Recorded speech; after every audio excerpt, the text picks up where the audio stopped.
Ooh, doggy. We alive. We alive here. Good evening. This is Econ Fun After Dark. Hopefully we'll have other people coming and joining. Sending out some invites today or yesterday or sometime this week. Seeing if people will come. Play around. Econ Thoughts After Dark. So, like normal, we're looking over at Marginal Revolution. And you want to hop on. And we talk. If not, you can just listen to me ramble or whatever suits your pleasure. So I actually went through and read some of these already today. Conscious introspection leads to more self-deception. This is actually a new one since I read it. I was reading it at lunch, and so it seems then we need another signal that can add precision to our introspection. Follows we are more likely to be lying to ourselves when we are engaging in an internal monologue. That is interesting. TLC. Discuss. Internal monologue. You're lying to yourself. Narration style. Right? And this is more likely to happen when the divergence between your actual feelings and what you want your feelings to be. Right? And so usually if you have an internal monologue, you're gonna have this divergence between what you're actually doing and what you're thinking you're wanting to do with yourself. So that's from Elizabeth Lai. There you go. Cool kid, Kirk. Yeah. All right. Hey. Hey, Kirk. Nice to have you. Wait, hold on. I know you from Jacob's channel. Yeah. Yeah. Good to have you. Good to have you. Oh, and Gab Goldsby is saying hi. So hi. All right. Hold on. I think have we ever talked on StreamYards before, or have you just seen me on stream? Because I don't think I've seen you on Jacob's StreamYards. Yeah, I've been on Jacob's StreamYards once or twice, but I don't think I've ever been. I don't think we've been at the same time, or if we have, we haven't really talked much. Okay, because to my are you like an economist or? I'm a whatchamacallit, amateur, not an amateur, like a somebody who just does it on the side. I taught econ in high school for a while, and so I like following it. I see. Have you heard of Marginal Yeah, Revolution? I know who Tyler Cowen is. I know who what the Marginal Revolution University is, Awesome. but I'm curious. So, if it's not too much to ask, what do you do professionally? Right now, I am an engineering tech, so I work for a laboratory and I do preventative maintenance, and then I do repair work and then bespoke equipment for laboratories. Okay, yeah, that makes sense because I don't think we've talked. You're right. I don't think we've ever been on a StreamYards at the same time. Because if you've Mhm. only been on once or twice, because every time I've been on StreamYards, whenever I see you in chat, I just see you in chat. I don't see you hop on. I don't know if you're socially anxious around there or. Oh yeah. Like on the in the chat or what was the question? Sorry. My question is, so is the reason that you don't hop on Jacob's StreamYards generally is it you're anxious? Oh no, not at all. It just doesn't usually doesn't work out timing wise. Like, Oh, I can't film myself or something, so or be talking. So wait, are you usually commenting at work? yeah, it's either at work or if I'm around the house, doing stuff with the family and like I'll have it on my phone and sometimes I'll just Yeah. stop and do something. But yeah, so we're reading some sort of article I see about conscious introspection. Yeah, well, so this is just kind of a set up as a forum to discuss econ things and to kind of get the discussion rolling. I put up the Marginal Revolution and we kind of go through, and if there's something we want to talk about, we talk about. If not, we keep looking at other things. So you Yeah. want to talk on this one a little bit or? Well, we can talk about this or whatever. I just don't. I'm not super knowledgeable about econ, but I'm pretty knowledgeable about philosophy, and I think philosophy of science and economics are related in the sense that both deal with questions about how you come to know things about the social sciences, like epistemology. Yeah, yeah. And I know, like, you were talking one time, you were trying to decide whether to go into like economics or computer science or things like that, Well, right? no, I'm actually studying to work in finance specifically. So, Finance, yeah, but okay. that's related to economics, but it's not the same as Sure. macroeconomics proper. That's true. That's true. Yeah. Um, so they had down at the bottom, you'd like this one then. They had they did I didn't click on it and watch it, but you might want to go watch it later. Is a data center for a finance, right? And this is where Alex Tabarrok, he's also a contributor to this one, Yeah.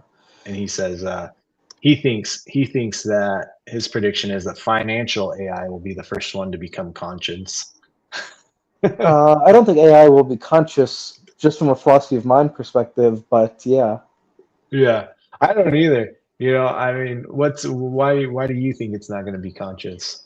Well, so there's multiple reasons. So the first is what is phenomenal consciousness is not computational, right? And second of all, consciousness is extended, right? This is Vervaeke's four E's, right? Extended, enacted, embedded, and embodied, Hmm. right? And so because consciousness is extended and embodied, it doesn't. I don't believe that a computational process could have it.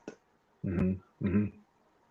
Yeah, yeah, and I think mine kind of comes at it in a similar way. Why I don't think is because I think like how our minds work. Like if we're looking at it a purely materialist perspective, how our minds work are much more complicated than data centers and how Yeah, they're computing, because we have more modes of interpreting. Like our minds have more modes of interpreting the physical space around us than data centers do. yeah, Most data going into machine learning algorithms, um, are either words, numbers, or visuals, and even all of those are oftentimes they're turned into number space, right? They're transformed into number space so that yeah, statistical analysis can be done on them. Um, yeah, where with our minds, right? Not only are the computations going in 3 dimensions, because a neuron is a 3 dimensional object that could go to different aspects. Um, so the computation is 3 dimensional, but the information coming in is also, sight. So we have the visual. We also have text or words, which is actually sound. uh, but then you also have smell, you have taste, and you have feel. And those are all going through our brains as well. And you there's there's the our bodies spend the first like year to 2 years just trying to understand what information is good information and what information could be ignored. And so you have, like, in terms of processing, you have like a master processor that's sorting it into regions, because as that information is coming in, it's going into specific regions within our mind, and so it kind of gets already sorted. And then and then once it's there, it's being processed, and then from there it's telling the larger brain or computation like what needs to be paid attention to. And and then that larger computational process, and oftentimes more in the frontal lobe, is more, that's like what we're aware of and what we're thinking yeah. and aware of. So That so makes the sense. so Yeah. there's so many different layers there that we're not even close to in terms of computation. Well, I don't think that the mind is just a computer, but what you're describing is Right. kind of reminding me of have you ever heard of Daniel Dennett? I haven't, no. So he's a cognitive scientist and one of the new atheists who he was a materialist, and I've only read some of his writings, so I would recommend reading the original sources. I haven't read all of it, but Done. from what I've read, he believes in something called the multiple drafts theory of consciousness, where he believed that Is that how you spell Basically, it? I think it's two N's. No, no. All right. That Yeah, he guy? was. Yeah, he was. He had something called the multiple drafts theory of consciousness, Mm-hmm. which it might be on his Wikipedia page, Mm-hmm. if you want to read more into it. But the multiple drafts theory of consciousness. I'm trying to think about what I remember about it. It was like if I this is not it. This is the section for Will. He goes. I think it's multiple drafts. Oh, here it is. Yeah, Yep, multiple drafts. There multiple you go. drafts models. Got its It's own here. it's the idea that I think so. From what I've read, it seemed like that he says that consciousness is distributed, or a consciousness process is distributed into many different pieces, and so there's not like a Cartesian cogito. It's more like different conscious functions exist, and they collect together to form a feeling of selfhood. I don't know if that's exactly what you're getting at, but it kind of reminded me of that. Yeah, I don't think it's 100%, but it does. It does. There are some. It does rhyme. It does. Yeah, it rhymes with it. I think so. Oh, interesting. Yeah, I'll have to go back and look at that. Thanks for the heads up on that one. Yeah, and so yeah, I'm not super knowledgeable about cognitive science, but I am. So I can't say whether AI will be conscious from using just scientific arguments, but I think I know enough about the philosophy of it to Mhm. have critical perspective. Just because I think from a philosophical perspective, I don't think the mind is a computer. Right. I don't either, but I'm just saying, like Mhm. from arguing from a materials perspective, I think that's why we would still have. I Yeah, definitely think we are more than just physical yeah. space, and I think there is more than physical space. Yeah, I saw some. I didn't watch them, but I saw some that done those of your videos. So are you like a Catholic out of curiosity? No, no, I'm just a non-denominational Protestant. Yeah. But I mean, as long as you're Christian or religious, that I mean, that's what's the point. As long as you believe in something higher than yourself. Yeah, yep, definitely. Yep. Couldn't do it another way. So Yeah. When it comes to economics, are you familiar with the concept of? I presume so. You're familiar with the concept of marginal utility. hmm I think the Marginal Revolution University, to my saying, it's named after that, where it was like Menger and Jevons and some other economists. They were coming up with this idea that you have a marginal evaluation of something where, for example, I might like pizza, but I like pizza enough that I'm willing to pay $10 for a large pizza, but I'm not going to pay $20 for two large pizzas. hmm Right. Well, yeah.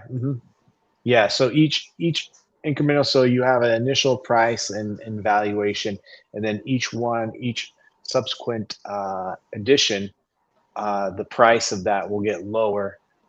Inversely, you also see it in terms of productivity, and so your first person that is going to be working on something, their margin is going to be large, and then you have a second margin. Second person added could have another larger margin, but eventually you're going to have diminishing returns, and eventually you're going to have like a negative return on that as well. Yeah, and so when we're talking about if so much stress, could you scroll up for a second because I do kind of want to see what they were saying at the top of this page. Yeah, you want to see the top of the page? Yeah, let's do that. Because let's see. You want me to just read it out? Yeah, It seems then that we need another signal that can add precision to our introspection. And that signal is as follows. We are more likely to be lying to ourselves when we are engaging in internal monologue. I thought that was quite the provocative statement. An internal monologue is the experience of having concrete narration style thoughts as opposed to passive experiences. This argument maybe doesn't apply to people with a constant internal monologue or those who have none, but it seems like most people's internal lives are some combination of subconscious thought and active monologue. Most of our day-to-day moments are spent in instinctively receiving and reacting to external stimuli, but in certain moments, example, when faced with difficult choices that require serious deliberation, our thoughts morph into something that resembles language as we try to articulate our feelings and ask ourselves questions. This is more likely to happen when there's a divergence between our actual feelings and what we want our feelings to be. That's So, interesting. Yeah, mhm. I don't know enough about the psychology to have a super strong opinion on this, but it seems right. Mhm. Sorry, what was that again? I was just saying, I don't know enough about the actual psychology to know enough about whether this is like empirically proven, but it seems right. hmm Yeah, I don't know. It says from, so let's see, Elizabeth Lee, the Self Indication Project. So let's scroll down and see Elizabeth Lee if she gives us some footnotes or anything backing this up. Thanks, Stephen, for the draft. Nope. So I don't know who she is. So yeah, it's interesting. I don't know if she has that backed up or not. I don't see any footnotes on that. But Yeah, well, that's what I was saying is that it seems right intuitively. It's just I don't know enough about the empirical data to give a strong conclusion. right, yeah. And I wonder if they say we're more likely lying to ourselves when we engage in this internal monologue, and then it's related to this then, because oftentimes that internal monologue is engaged when we're trying to reconcile the divergence between our actual feelings, like, oh, I'm so angry with this person, and what we want to be is, and what we want to be, and sometimes what we want to be is an angry person, and so we're like, oh, well, they kind of made me mad, and so I guess I am okay. It's okay to be mad at this person because of X, Y, or Z. And so we're justifying ourselves when we're engaging in that internal monologue. Oftentimes, I don't know. Yeah, that makes sense. And so I am curious. So when you study economics, are you do you would you say you're sympathetic to like generally speaking, not maybe not in an absolutist sense, but in a general sense, capitalism or more laissez-faire interpretations of economics? Mhm. Yeah, so I'd say, generally speaking, freer markets are usually better at solving issues of scarcity than top-down markets. Yeah, and that I agree with that. And the great economist Milton Friedman pointed out that in times of scarcity, when you have price controls, what price controls do is that they actually prevent people from giving out goods during scarce times because if they can't make a significant profit from it during times of scarcity, they're more likely to hoard resources for themselves. hmm Yeah, yeah, and there's going to be a lot more rent seeking as well, and there's going to be other modes and means of which those goods are distributed. Oftentimes, doing like uh, familial networks, or relational networks that aren't being able to be priced in, right? So there's other things that will be priced that aren't necessarily priced into a actual price. Yeah, and one of the things is if it's not too heavy of a question, in Judaism, as I understand it, there's a greater place for free markets than in Christianity because in Judaism, while there's an idea that you should take care of other people, there is also the idea that you're created in the image of God, so you should take care of yourself before you take care of other people, so that you can take care of other people. As I understand Jewish theology, and I think, as you know, I'm a Noahide, and so I'm curious, as a Christian, how do you reconcile your Christian understanding with capitalism when many people interpret Jesus' message as anti-capitalist? Hmm. Okay. So yeah, the first part I didn't quite follow because there was a lot of steps there, and I'm kind of a slow thinker, and I lose lose track of stuff pretty easily in my mind. But the second, right? So, but basically, you're just wanting to say, uh, was Jesus pro-capitalism or more socialistic? Is that kind of what you're asking? Kind of, but it's more like it's kind of like how do you interpret the New Testament in light of these economic arguments? hmm So I think the new how I read the New Testament, it is pretty uh it is pretty neutral when it comes to um methods and means of governance, like state governance. Like if you look at the followers of Jesus, you had people who had formerly been part of the Roman like system, like tax collectors. They were part of the Roman system and part of that. You had Jewish rebels. Uh, uh, Judas. There was a Judas, not the betrayer, but there was another Judas who was a zealot, and you had all sorts of different, small businessmen with the brothers who were fishermen, and their father owned his own boat and had capital for that. Um, and so I don't think it's pretty neutral. And so then when you look at the early church, some people might say, well, they shared everything they had in common. You look at Acts, and it says they shared everything they had in common and they distributed amongst themselves. But I think that's only half the story, and I don't think it was meant as a top down. This is how we're going to govern our society approach. I think it was viewed as a separate kind of like internal. Basically, I think they saw it as they were a family, right? It says the body of Christ should be what the church, the Christians should all be part of the same family. And so I think Yeah. just as a lot of economists will say, within my family, I'm a communist. I give to my son not his ear. you know, I let him. I give him room and make sure he has food, and he doesn't do a lot to contribute to our family's welfare. He's not pulling his own weight. But then when you get out to the bigger society, they a lot of economists are then free markets, and so I think it's viewed the same way, where it's not prescribing what should be done um, within governmental systems per se. That's pretty ambiguous and left up to the different government systems to decide. But within helping members of the church, we should be willing to give as if they are family, an extension of ourselves. So you'll also look like part of that same Acts, that same scripture in Acts, the people had their property still, and then as needed, it says then as needed, they would sell the property and then distribute this stuff.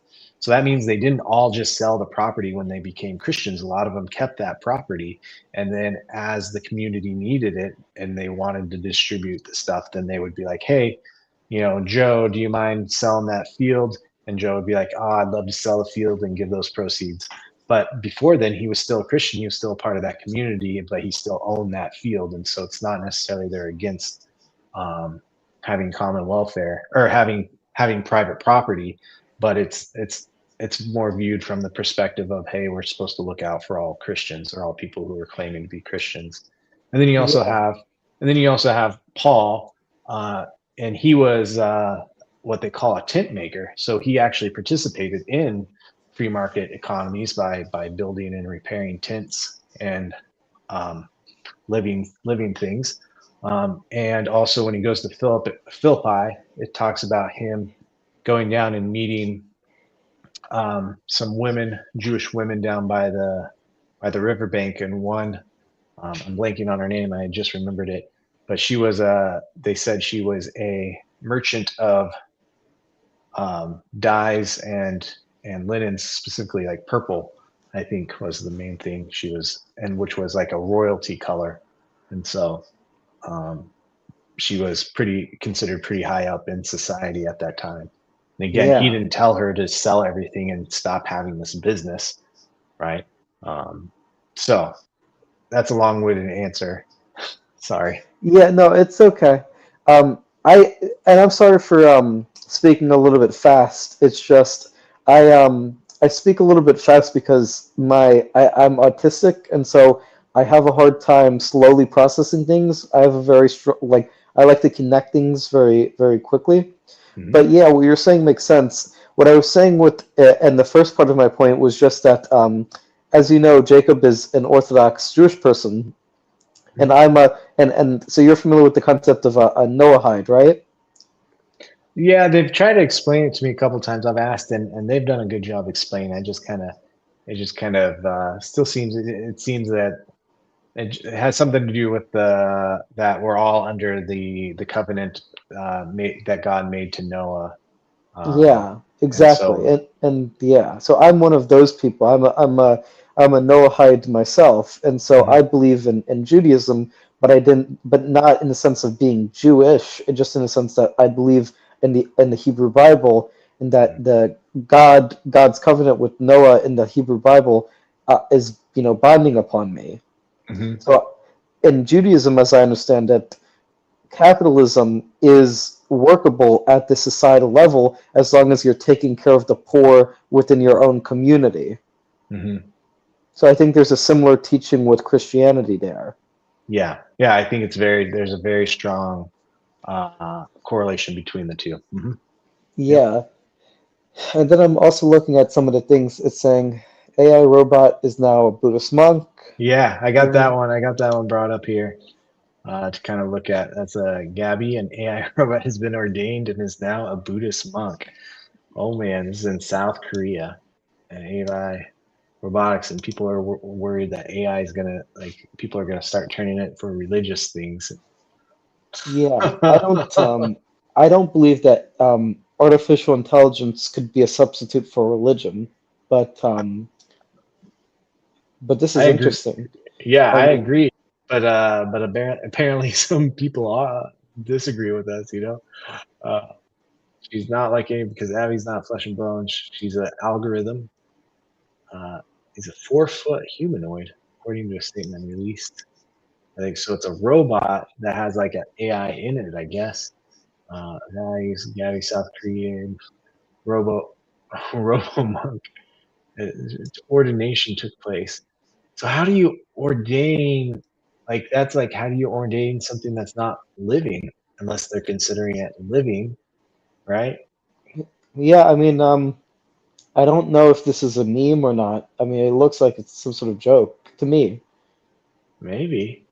I Yeah. mean, I guess it's not a joke. It's just it seems kind of absurd because the Yeah. whole um, the whole premise of being a monk is that you are consecrating yourself to God or maybe to some higher force or some higher principle.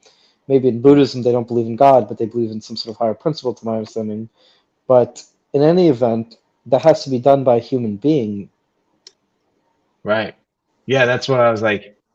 They say the purpose is according to the second statement released by the orders to demonstrate cooperation between technology and humans. But like, yeah, like what you're saying, what I understand of Buddhism is that, right, you're emptying yourself to be able to attain some sort of nirvanic state by emptying yourself of all your desires and passions. And um, but to have desires and passions means you are human. Now, I think they also believe in reincarnation, right? And so, like, do they believe a soul was reincarnated into this robot? I mean, I don't know if they believe that, but either way, even if they believe that, I don't see how you could say that, given that, as far as we can tell, a robot doesn't have a soul, because, well, I guess it depends how you define a soul, but like, soul is not a computation. Yeah, yeah, I agree. Yeah, so I thought that was pretty. I thought that was a pretty crazy thing. So that was one of them. The other one I had up, AI slop is good. I forget which one this was. Well, first, ChatGPT gener. Oh, so this is a story that was written by AI, um, and it won a prize, like a huge literary prize. Oh, I mean, I don't think that I don't think that we should restrict AI from doing like literature or art if as long as they're not stealing from anyone else's work. Hmm. I So mean, do it's you yeah. agree? I I I don't know. Like I don't think we should keep it from doing it, but should we give it a prize? Well, I don't know if we should. I don't think we should give it a prize, but I'm just saying I don't think the government should regulate it out. Oh yeah, the government should regulate it, but in terms of like writing it in terms of this, like writing or something. But but I don't think it should be given prizes, right? Because I don't know, the AI wouldn't know it got a prize. Yeah. So, but as long as we agree that the government shouldn't regulate it, then yeah. Yeah, you know, the question of regulation is kind of difficult, and especially in terms of AI. I don't think we've come up with a good way to regulate it. Like, I don't think there's like a, a good that would be beneficial in coming and bringing about the goals of that regulation. Does that make sense? Yeah, I mean, it's complicated because we want to make sure that AI is used for human purposes, but the problem is the government, generally speaking, is more incompetent than the free market at knowing how to allocate scarce resources, as you pointed out. And so when we're talking about artificial intelligence, a possible benefit of it is automating away labor that can be automated away, and then creating new jobs in the coding sector, for example. Mhm. Yeah, I mean that's the hope and that's the dream. So we'll see if it works out that way. I mean that's how other technologies in the past have worked out. Where you look at 1900 and almost all the labor was dedicated to farming, and then with the advent of mechanized farming, that labor had to go somewhere else, and so it went into industrialization, and from there it's gone into other things as well, and now it's a large service sector is the largest part. So yeah, we'll see. I don't know. This is what I like this economist. You should look him up. Jesus Fernandez Valverde. I think you'll appreciate him. And he has this one long story about smartphones. Sorry, I'm getting a text there. All right. How it's not is not an explanation for the recent decline in fertility. So I guess there's multiple on Marginal Revolution. There's multiple articles about the decline in fertility and the tie to cell phone usage. So I guess there was some article somewhere that everybody's commenting on. I haven't seen it, but he did one. Jesus Fernandez Valverde. He did an article. I think you'd like. Um, it's in Marginal. Let's see if I can find it. Uh, where's the search? There's the search. Uh, Capitalism and modernity.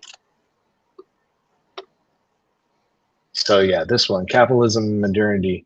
I covered a couple episodes ago, but this one I think you'd really like it, where he says what strikes me most and is that most of the critics of capitalism, whatever capitalism might mean, and regardless of the value of those critiques, are really critics of modernity and understand as the organization of society around technology, formal institutions, and rational criteria. Right. And so you hear people talk about like, oh, that's a symptom of late stage capitalism. And I'm like, I don't think that means what you think it means. Like there's capitalism doesn't have stages. It just it's a way of describing how you interact and give you know Yeah, I mean, goods and services. this is the exact thing, is that they say stuff like we're living in late stage capitalism and all that, but it's like a lot of these people who criticize capitalism aren't aren't specific with their data, and so they'll make these arguments, but I think a lot of them are ignorant of the actual economic facts and prefer to interpret and cherry pick data that they think suits their narrative. I mean, it's a general problem is that when you're talking about something as complex as the economy, if you're not careful with your language, you can really slip up. Right. Yeah. And so he takes that and he says what they're really criticizing is modernity, right? And so like a better view of their criticism would be late stage modernity. You could say late stage modernity instead of late stage capitalism, because that's more what they're critiquing, right? The loss of family structure, the loss of certain parts of our organization and institutions, and how technology, and we have how we have decided to arrange the hierarchy of our society, right? Those are all modernity questions instead of actual like capitalism questions. So, anyways, I thought you'd appreciate that one. Recommend you Oh, go I read that do. I sometime. mean, I definitely appreciate people who are educated about economics discussing these things. I Yeah. um, I have read a little bit of economics writings. I've read but it's mostly like free market economists like Milton Friedman and Ludwig von Mises and Friedrich Hayek, and people like that who are more on the free market side. I haven't Hmm. read many of and a little bit of Adam Smith and a little bit of David Ricardo and some of the classical economists. And I get the idea of like Adam Smith and the Invisible Hand, and so Hmm. I've read a lot of the people who say capitalism is good at allocating scarce resources by looking for things like marginal utility or comparative or absolute advantage in trade, Hmm. or the knowledge problem, right? The idea that the government can't have enough knowledge to know where to allocate resources in the same way a pricing mechanism can. So I understand the free market arguments, but in terms of the more left-leaning or anti-capitalist arguments, I'm not as familiar with them because I haven't really read them as much. Yeah, yeah, I recommend go reading them. Read Keynes because Keynes kind of a middle of the roader guy. Um, and so he's a good place. And then also, read your Marx because you're gonna need to know what he's saying and have an idea. So you get I don't. A lot of people like his writing, but I think it's kind of, I don't know. It is what it is. So yeah, you should definitely uh, read them and study them. Just always have an idea and view of that. You mind if I change the topic just a little bit to this one? This was Yeah. the article later on down. Um, there we go. This is pretty funny. You can't quietly park at 0.1 C, right? C being the speed of light. Yeah, And but you were saying about Marx and Keynes. You said you didn't like their compared to like Friedman and Mises and Hayek. I imagine you don't like their economic ideas. mhm, It's still though it's good to read them mhm. to Yeah, understand them. yeah. Well, I read so like if you read Keynes does a critique of the settlement of World War I, the Treaty of Versailles, and that was actually pretty spot on. Where he was like, "Hey, like what you're having them do in terms of the Germans and the pain of the reparations, like it's just gonna hurt. It's gonna hurt them in the long run. And it's not gonna help them get better."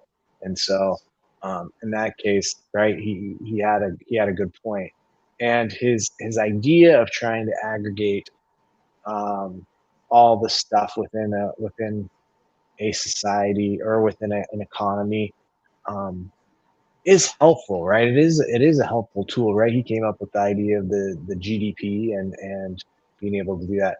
But what happens is if you lean too much into that, he also had the idea, right, of spending, to even out the cycles of the business cycle, and the booms and the busts, that on the down times you just spend more, uh, and then on the boom times, what you're actually supposed to do, what he recommends is not spending more, spending less, and cutting back. But no one ever does that, right? Because we know, like with the mechanisms of governance, right? Once you start spending more and you get people who are dependent upon that financial stake, they now have skin in the game to keep that money flowing. And so when times are booming, right, they're not going to let you reel that back in. And so he was kind of idealist in that way. Um, and then you had Marx and his fundamental. He had a lot of fundamental issues, but in terms of economics speaking, right, his idea, and you go read it. I think Communist Manifesto. I think that's actually pretty thin. I think you could sit down and probably read it in an afternoon. Um, but his idea of tying a product's value to the labor that's put into it, right? And so I think it misses a lot of fundamentals of economics because it's not necessarily how much a product's value isn't determined by how much labor you put into it.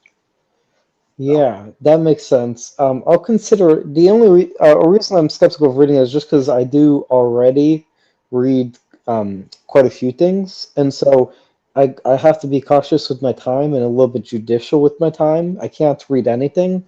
Yep. I'll consider it, but I am curious. This does look interesting about the you can't speak at Cornely Park at like the speed of light. Point Yeah. one. Yeah, that was quite the catchy title, right? And he's talking about he's this guy, and I don't know who he is, but I guess he was a physicist. He used to be a physicist, but then he got a job um, in finance, kind of what you're doing, or you're hoping to get into. Um, but he still kind of always kept his physics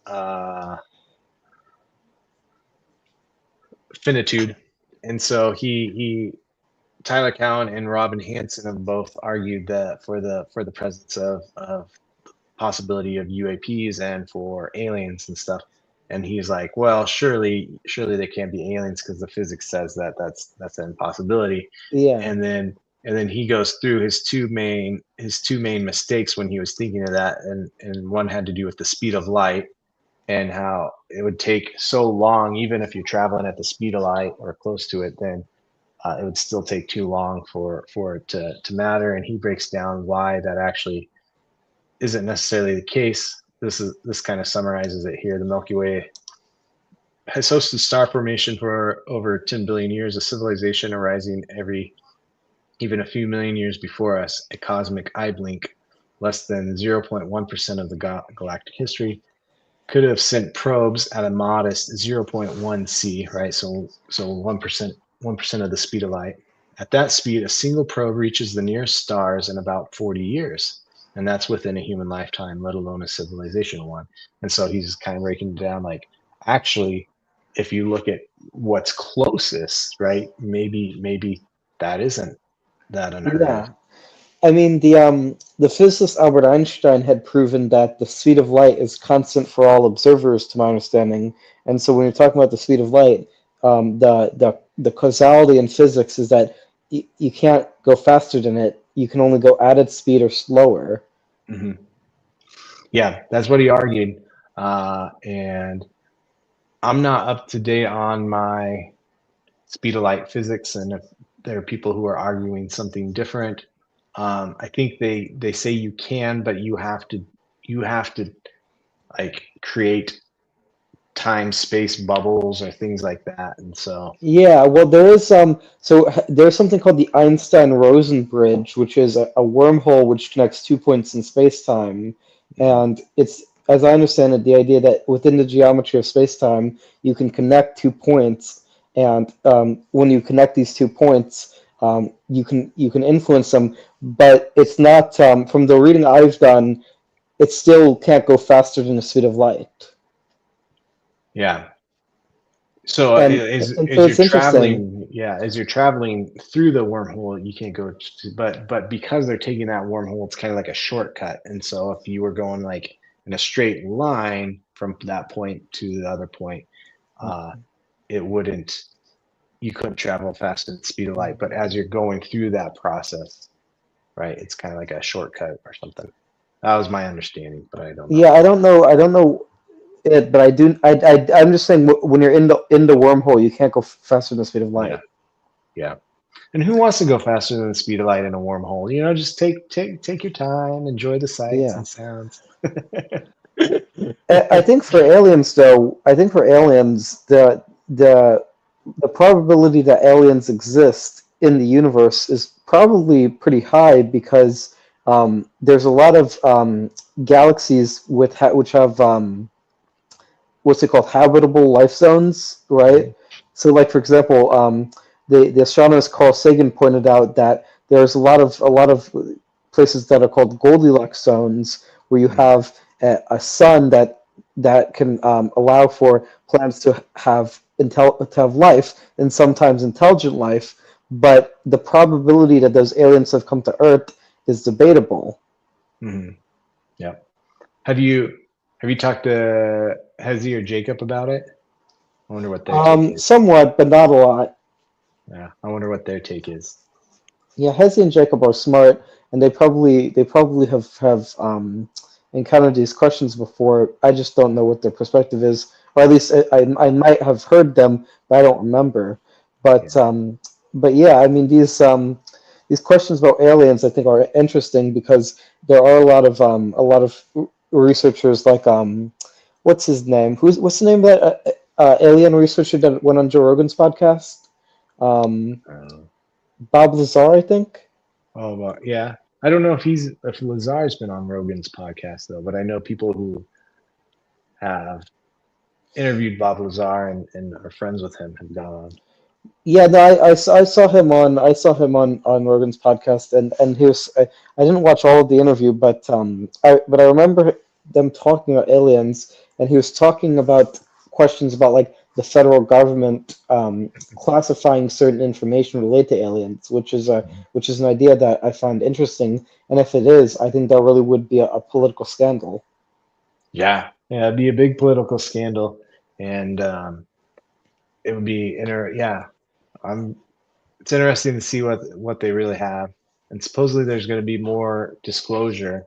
They've already released some stuff and official film footage from the government saying, "Hey, this is stuff we can't explain," and there's like a website about it and everything that the government's put up. So I don't know.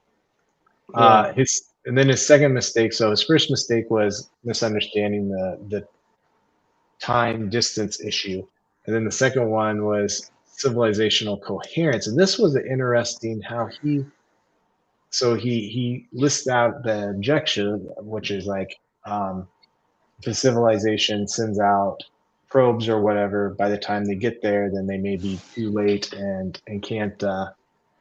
And why would they want to send out probes if they're too late and their civilization's all destroyed anyways? Um, but then he makes this counter argument to his argument, um, and it's the distributed civilization model. He says this is a Hansen style argument and probably the strongest. Once you have a self-replicating autonomous machine sophisticated enough to navigate interstellar space and to build copies of themselves, what distinguishes that network from civilization itself? Information is what matters, not substrate. If the probes carry computational essence of their creators, asking who's listening back home is like asking who's listening to your neurons. The home planet is just the initial condition and it can burn to a crisp and the project continues. I thought that was an interesting counter argument where it's saying once you've built these types of probes that could go forth and like replicate, so they find a planet even if it's not a habitable planet, they use that to then create more of the probes to then go out to other solar systems to do the same thing. And once this network has become so large and in a way almost sentient, then that in it itself is the encapsulation of the civilization that created it. I thought that was interesting. I don't know if I agree with it, but it's interesting. Um, Yeah, I think this is interesting. I don't know anything about like biology or astrobiology, so I don't know about aliens a lot from a scientific perspective. But from more of a political and a cultural perspective, I do know that people are interested in how this has sort of influenced public imagination. Hmm. Yep. Yeah. So I gotta get going pretty soon, but one last thing I wanted to highlight real quick. Our own Marcus, uh, he's um, he's in Shura. He's in the corner that follow along. Um, and so he's actually a professional economist. He's a professor at I think Northeastern University. Um, And anyways, he interviews a colleague, Anna Flowers, on her dissertation on uh, the economics of childcare, and so that was kind of interesting. And I just wanted to highlight that for people who might be interested. That he put out a new video and um, Yeah, I know Marcus Share. He's interested in Austrian economics, to my understanding. I'm definitely sympathetic to that school of thought. Yep. And he's in the Discord, and so yeah, that's great. Yep. So just wanted to give him a good shout out and say highly recommend his video there for people who are interested in economics. So, all right, Kirk, thank you so much for joining me. I gotta get going to bed. I'm gonna turn into a old man pumpkin pretty soon. So, all right. For those of you watching, thanks for watching. Grace and peace.